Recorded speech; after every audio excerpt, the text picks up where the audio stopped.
చెప్పురంతా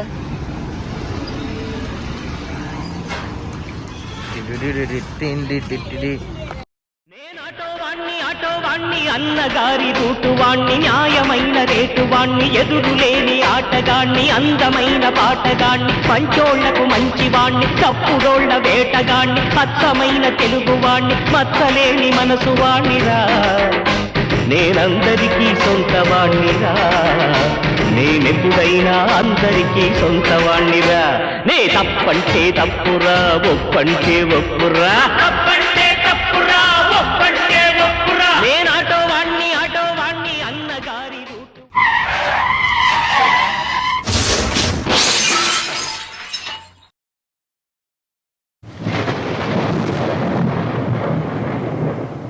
ఇప్పుడు మనం రెక్సా కష్టపడి తొక్కేయడానికి గల కారణం ఇదేనండి. ఏంటనుకుంటారు, మన రోడ్ వైండింగ్లో మేము మెట్లు పోతే ఆ ప్లేస్లో ఈ మెట్లు పెట్టాం. దీనికోసమే ఇప్పుడు రెక్సా అయితే తొక్కుతాను మనం. ఎలా ఉన్నారు అందరూ? ఇప్పుడు మనం మన ఇంటికి కావాల్సిన 3 మూటలు ఇసుక 3 మూటల పిక్క తీసుకురావడానికి అయితే వెళ్తున్నాం. మనం ఇప్పుడు ఏ బండి మీద వెళ్తున్నామో మీరు కూడా చూడండి. ఇప్పుడు చూడండి, మనం ఇనపకోట మాయన అయితే రెక్సా అడిగేసాం. మనకి తొక్కడం రాదు కానీ కొత్త ట్రై చేద్దామని చెప్పేసి అయితే తీసుకొచ్చాం. మా అమ్మ అయితే బండి మీద అటు ఇటు 2 రౌండ్లు వేసేస్తే అయిపోతుంది కదరా అన్నది. మనం రిక్షాకి అయితే సూపర్గా ఉంటుంది కదమ్మా, రిక్షా పట్టుకుని వెళ్దామని చెప్పేసి రిక్షాని అయితే పట్టుకుని వచ్చాం. పండుని వెనకతలు కూర్చొని వీడియో తీరా అంటే వెనకతలు కూర్చొని అన్నాడు. మన డ్రైవింగ్ మీద అంత నమ్మకం అడిగే, అందుకే మనమే అటు ఇటు హ్యాండిల్ తిప్పుకుంటూ మనం రిక్షాను అయితే తొక్కుంటూ వచ్చాం. ఇక్కడ వరకు పెద్ద రోడ్డు బాగానే వచ్చాము. ఎక్కడికి వచ్చాక ఏడైంది, సొంత అయిపోయింది రోడ్డు. ఆ రోడ్లో అటు ఇటు తొక్కుని భయం వేసిందండి కాసేపు, ఎలాగ తీసుకెళ్తామా అనేసి. అందుకే పండుని వెనకాతల నుంచి వీడియో తీస్తూ చూడరా బండికి లైన్ తప్పితే ఆపేద్దు అని చెప్పేసి ఆయన అయితే మన వెనకాతలు అలా తీసుకొచ్చాం. అనుకున్నదే జరిగింది. చివరి వరకు బాగానే దుఃఖం. చివరి దగ్గర ఒక్కసారిగా డౌన్ వచ్చింది. ఆ డౌన్లో అటు తిరిగి తిన్నంగా వెళ్ళి ఓ సైడ్కి దుక్కాను మనం. అక్కడ రాయి ఉంది కాబట్టి, రాయి టైర్ కింద పడింది కాబట్టి సరిపోయింది. లేకపోయిందంతా అలాగే వెళ్ళి బిల్డింగ్ కుదిద్దాం మనం. అదిగోండి అలాగ వచ్చాము. ఇక్కడ వరకు బాగానే వచ్చాము. అక్కడ డౌన్ ఉంది సడన్గా. ఆ డౌన్ దగ్గర మనకి మామూలుగా కంట్రోల్ చేయడం రాదు. ఇది అటు తిరిగి అలా సైడ్ నుంచి జట్ స్పీడ్లో వెళ్ళిపోయింది అవతలకి. అక్కడ రాయి ఆపేసింది, రాయి బతికించింది మనల్ని. మనం వచ్చిన పని ఇదేనండి. మన ఇంటి ముందు కొత్త మెట్లు పెట్టామని చెప్పాను కదా, పాత సిమెంట్ మెట్లు ఉండే రోడ్ ఎక్స్టెన్షన్ కోసం అని చెప్పేసి ఆ మెట్లు అయితే పడేశారు. ఆ మెట్ల ప్లేస్లో మేము ఐరన్ మెట్లు అయితే పెట్టాం. ఐరన్ మెట్లు బాగానే పెట్టాము.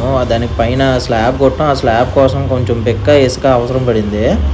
ఇసుక మన దగ్గర ఆల్రెడీ 3 మూటలు ఉన్నాయి. ఇసుక ఎక్కువ అవసరం ఉంటుంది. ఇసుక 3 మూటలు ఉన్నాయి కాబట్టి అని చెప్పేసి మళ్ళీ మనం ఇంకో 3 మూటలు ఇసుక 3 మూటలు పిక్క కోసం అయితే ఇక్కడికి వస్తాం. మా పండుని ఇందుకే తీసుకొచ్చాను, ఆడైతే వీడియోలు తీస్తాడని చెప్పేసి. మా అమ్మ నేనేమో మూటలకు ఎత్తేసి రిక్షా పైన అయితే పెడుతున్నా. అలాగే దాంట్లో పాటు ఒక అరగంట అటు ఇటు కష్టపడిపోయి మనమైతే పిక్క ఇసుక అన్నీ ఎత్తేసి మనమైతే రిక్షా మీదకి ఎక్కించుకున్నాం. మా అమ్మ పడిపోతాయని చెప్పేసి ప్రతి మూటకి 3 వేసి కట్టేసింది.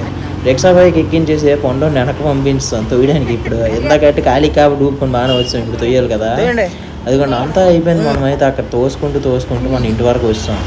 ఇంటికి వచ్చిన తర్వాత లోక్గడ ఉన్నాడు. లోక్గడ కొంచెం సాయం చేసి మన మూటలన్నీ కింద దించాడు. ఇప్పుడు చూడండి, మనకి బొక్క ఆఫ్ ది డే రోజుకి ఉంటాయి. మనకి బొక్క ఆఫ్ ది డే ఈరోజు ఏంటంటే ఇదిగోండి మన పండుడు అంత హెల్ప్ చేశాడు కాబట్టి ఒక గుడ్డు తినిపించాం. వాడికి ఎనర్జీ కోసం, బాడీ బిల్డింగ్ కోసం ఒక గుడ్డు తినేసాడు. ఫుల్ ఎనర్జీ వచ్చిన తర్వాత మన మీద పడ్డాడు. మా ఇంటి దగ్గర దించుతావా దించమని చెప్పేసి. ఇంకా బొక్క ఆఫ్ ది డే ఎలాగో ఉంటుంది కదా అని చెప్పేసి ఆయన్ని తీసుకొని అయితే మనం వాళ్ళ ఊరైతే బయలుదేరిపోయాం బండి పైన. చూడండి వెనకదలు కూర్చోండు, కొంచెం పాలు కూడా పట్టుకుంటా అక్కడికి టీ చేసుకోవడానికి అని చెప్పేసి. ఫైనల్గా మనం అయితే వాళ్ళ ఇంటికి అయితే వచ్చాం. చూడండి ఆడు కూర్చొని అక్కడ చూడండి కుర్చీ మీద కూర్చోండి, మనకేమో కింద కూర్చోబెట్టాడు. మళ్ళీ నేను ఎక్కడ వెళ్ళిపోతానని చెప్పేసి బండి తాళం తెప్పించాడు బొక్కగోడు.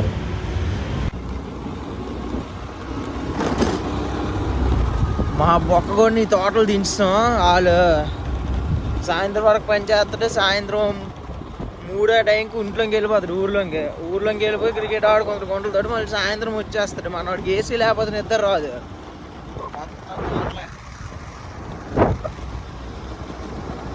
తెల్లారి వస్తాడు, సాయంత్రం వరకు పని చేస్తాడు. మళ్ళీ సాయంత్రం ఆడుకోవడానికి వెళ్ళిపోయి అలాగ అటు నుంచి ఇంటికి వచ్చేస్తాడు. సాయంత్రం ఎటు వెళ్ళినా పక్షి ఎక్కడికి వెళ్ళినా చివరి గూటికి చేరుతుంది అన్నట్టు ఇటు ఎక్కడికి వెళ్ళినా సాయంత్రం మన ఇంటికి వచ్చేస్తాడు. ఇటు సాయంత్రం పూట వస్తే బాగానే ఉంటుంది కానీ ఎండతోటి దోలు తీరిపోద్ది మొత్తం. ఇది వాటర్ సర్వీసింగ్ చేస్తుంటారు ఇక్కడ. ఇది మామూలుగా పెద్ద రోడ్డు వేసారు అక్కడ. జగనన్న కాలనీ ఉంటుంది చివరికి, అందుకని సార్ చివరి వరకు మంచి రోడ్డు ఉంటుంది. ఇదిగోండి ఎదురుగా వస్తుంది కదా హైవే అది.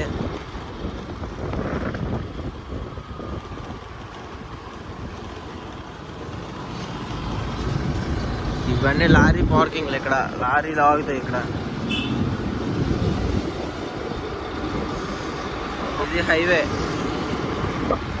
మనం ఇప్పుడు రాంగ్ రూట్లో వెళ్తున్నాం కానీ మనకి పల్లెటూరులో జుగాడులు ఉంటాయి, టెక్నాలజీలు ఉంటాయి మనకి ఇక్కడ. అలాంటి వీటిలో మనం పైకి వెళ్ళిపోవచ్చు, మామూలు పైకి వెళ్ళిపోవచ్చు. కానీ ఇప్పుడు మీకు నేను చూపిస్తాను చూడండి. ఇదిగోండి అవతల కట్.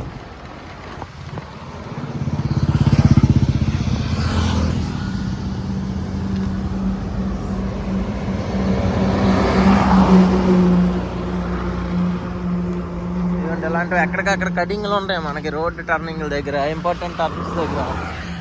అటు ఇటు చూసుకొని మనం ఇలా కొట్టుకొచ్చేయడమే ఇటు.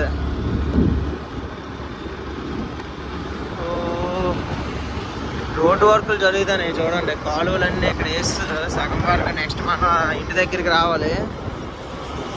ఈ రోడ్డు వర్క్ వల్లే మన ఇంటి దగ్గర కటింగ్ ఎగిరిపోయింది, ఆ ముందు మెట్లన్నీ ఎగిరిపోయాయి.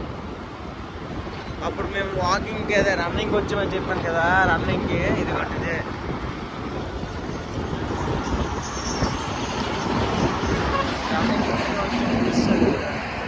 Petrol bunk. ఇది రోడ్ వర్క్ జరుగుతానే అక్కడ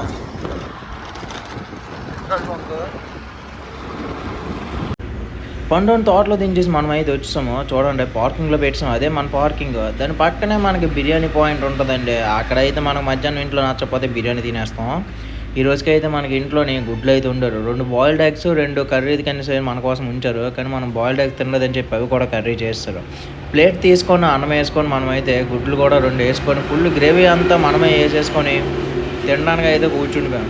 ఇంట్లో ఉండే ఫుడ్ సూపర్గా ఉంటుందండి. అది హాస్టల్లో ఉన్నప్పుడు చాలా మిస్ అవుతాం కదా మనం. అందుకే ఇంటి దగ్గర ఉన్నప్పుడు నేను ఇంట్లోనే ఫుడ్ తింటూ ఉంటాను. కళాయిలో ఉన్న గ్రేవీ అంతా మన ప్లేట్లో కొట్టేసాం ఫుల్గా. దాంతోపాటు పక్కనే చూడండి మొత్తం అసలు గ్యాప్ ఇవ్వకుండా మొత్తం కొట్టేసాము. అందులో కొంచెం నెక్స్ట్ ఎవరైనా తింటాడేట అనేసి గ్రేవీ సరిపోదేమో అని చెప్పేసి పక్కన చారు ఉంటే ఆ చారు కూడా వేసుకొని అలా పైన కొంచెం రౌండ్ తిప్పుతూ చారు కూడా కొంచెం వేసుకున్నాం. అంతా వేసుకొని మనం అయితే బయటకు షాప్లో ఫ్యాన్ కింద కూర్చుంటూ తిందామనేసి ఇక్కడికి వచ్చాం.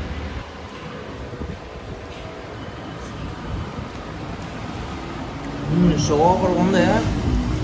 అందుకే బయట ఫుడ్ నెగ్లెక్ట్ చేసి ఇంట్లో ఫుడ్ ఎక్కువ తినడానికి ట్రై చేయండి. మనం ఇంతకు ముందు వరకు హాస్టల్లో ఉన్నాం కాబట్టి తప్పదు బయట తినాం. ఇప్పుడు ఇంటి దగ్గర ఉన్నప్పుడు ఇంట్లో ఫుడ్ తింటాం మనం. తినకపోతే మా అమ్మ సిలక్ కూడా వేస్తుంది, అందుకే ఇంట్లో తింటాను. Okay guys, bye. నెక్స్ట్ వీడియోలో మళ్ళీ కలుద్దాం.